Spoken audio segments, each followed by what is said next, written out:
کہ اب کیا کرے۔ اس کا دل کہہ رہا تھا کہ وہ اپنی ماں کے پاس جائے، پوچھے کہ کہیں انہوں نے تو کچھ نہیں کیا، مگر پھر ایک لمحے کو رک گئی کہ ماں کو فکر مند کرنے کا خیال اسے روک دیا۔ وہ جانتی تھی کہ اگر اپنی اولاد اس طرح پریشان ہو تو وہ ماں کیا کرے گی، تو ماں کی طبیعت مزید خراب ہو سکتی ہے۔ اسی شش و پنج میں وہ کچن سے باہر آئی، مگر یہ سب محض ایک دن کی بات نہ رہی، اب تو یہ روز کا معمول بن گیا۔ مہرین کپڑے کٹنگ کر کے رکھ دیتی اور جب کچھ دیر بعد واپس آتی تو وہ سارے کپڑے بہترین صفائی اور نفاست کے ساتھ سلے ہوئے ہوتے تھے۔ اب وہ بہت زیادہ خوفزدہ اور حیران تھی، دل ہی دل میں سوال اٹھ رہے تھے کہ یہ کون کر رہا ہے، کیوں کر رہا ہے اور کیسے۔ ہر گزرتے دن کے ساتھ مہرین کی بے چینی بڑھتی جا رہی تھی۔ وہ اپنی ماں سے یہ سب کچھ، یہ عجیب معاملہ جو اس کی سمجھ سے باہر تھا، شیئر بھی نہ کر سکتی تھی۔ اور پھر چند دنوں میں اس کی زندگی بدل دی۔ پہلے وہ دن بھر مشین پر جھک کر کپڑے سیتی اور بمشکل چند پیسے کما پاتی، اب ایسا تھا کہ جیسے خود بخود ہر کام ہو جاتا ہو۔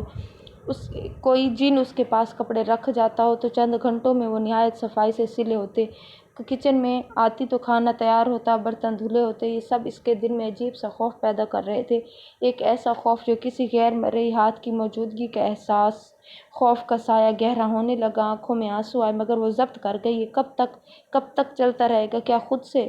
ہاں، وہ اب جان چکی تھی کہ کوئی جن، کوئی غیر انسانی مخلوق ہے، خاموشی سے اس کی زندگی میں داخل ہو چکی ہے اور اس کے ہر کام میں ہاتھ بٹا رہی ہے، بنا مانگے، بنا کہے۔ ادھر جب وہ صحن میں گئی تو دیکھا کہ سلائی مشین کے پاس رکھے کپڑے حسب معمول نہایت صفائی اور خوبصورتی سے سلے جا چکے ہیں۔ اتنی نفاست، اتنی خوبصورتی کہ خود مہرین حیران ہو گئی۔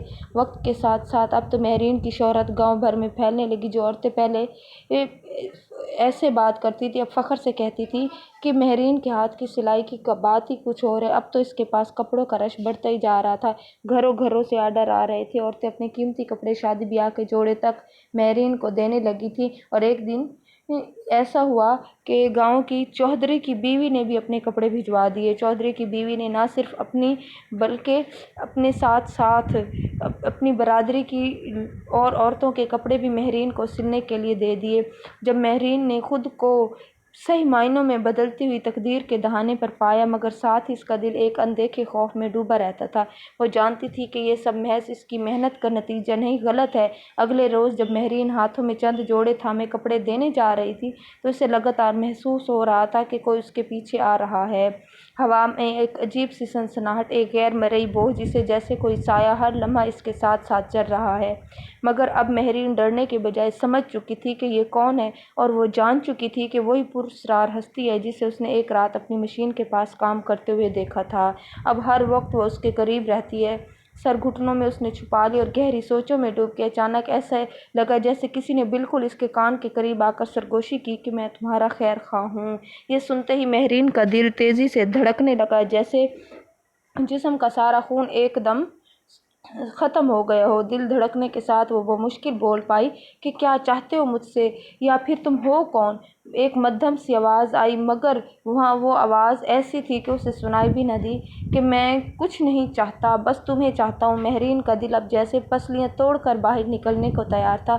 وہ کام میں مصروف تھی۔ وہی آواز بولی، جو بھی ہو میرے سامنے آؤ۔ اچانک کمرے میں ایک عجیب سی بو پھیل گئی، فضا میں وہ دھواں سا اٹھنے لگا۔ رفتہ رفتہ ایک مخلوق کی شکل اختیار کی گئی، وہ مخلوق جو اس نے اس رات مشین کے پاس کپڑے سیدھے کرتے دیکھی تھی۔ مہرین کا دل خوف سے لرز اٹھا، مگر اس نے زندگی میں اس جن کو پہلے کبھی نہیں دیکھا تھا۔ ایک پل کو اس نے گہری نظر سے اسے دیکھا اور پھر وہ جن بھاری آواز میں بولا، میں نے تمہیں کبھی کوئی نقصان پہنچایا ہے یا کبھی تمہیں کچھ کہا ہے؟ تو وہ خاموش رہی، پھر کہنے لگی کہ نہیں، میں تمہیں اپنی زندگی میں برداشت نہیں کر سکتی، میں اپنے سارے کام کر لوں گی، مجھے کسی کی مدد نہیں چاہیے۔ جن چند لمحے خاموش رہا، پھر جیسے اس کی آنکھوں میں ایک اداسی تیر گئی، وہ نرم لہجے میں بولا، میں تو بس تمہاری مدد کر رہا تھا، اگر تم چاہتی ہو کہ میں چلا جاؤں تو ٹھیک ہے۔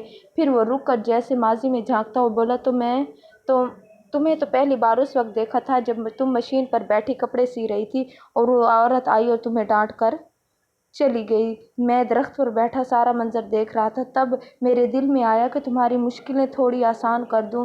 میں ان آنکھوں میں آنسو بھرے نہیں دیکھنا چاہتا تھا۔ تو وہ آنکھوں میں آنسو بھر آئی اور بولی، نہیں، مجھے کسی کی مدد نہیں چاہیے، پلیز چلے جاؤ۔ چند لمحوں کے لیے کمرے میں گہری خاموشی چھا گئی اور پھر اچانک وہ مخلوق، وہ جن، بنا کسی آواز کے دھوئیں میں تحلیل ادھر ادھر دوڑ آئی، مگر کمرے میں کوئی نہ تھا، بس ایک خالی کھلا صحن اور مہرین کا دل دھڑکتا رہ گیا۔ اب وہ خوفزدہ تھی اور پریشان بھی کہ کیا یہ معاملہ واقعی ختم ہو چکا ہے یا بس ایک نئے دوز کا آغاز ہونے والا۔ اگلے ہی روز جب مہرین اپنے کمرے میں داخل ہوئی تو اس کی نظر ایک انوکھے منظر پر جا ٹھہری۔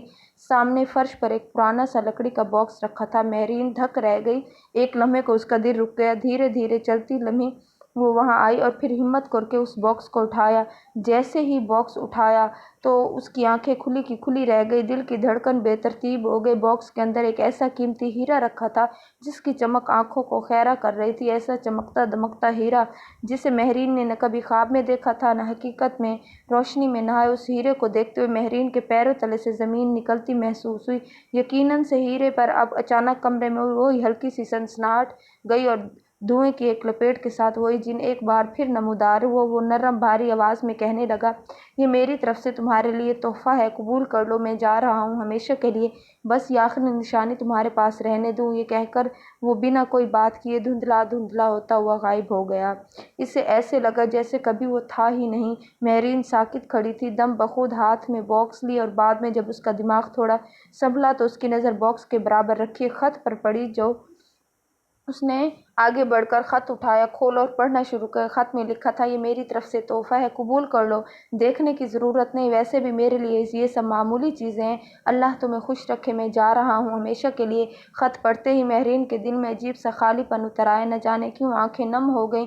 اس شام مہرین نے اپنی حیران کرتے ساری بات سنی، چہرے پر حیرت کے ساتھ شکر کا رنگ بھی ابھرا تھا۔ اس نے سب اپنی ماں کو بتا دیا۔ ماں نے مسکرا کر کہا، بیٹی، اللہ اپنے بندوں کے لیے وسیلے بنا دیتا ہے، بس ہمیں صبر کرنا چاہیے۔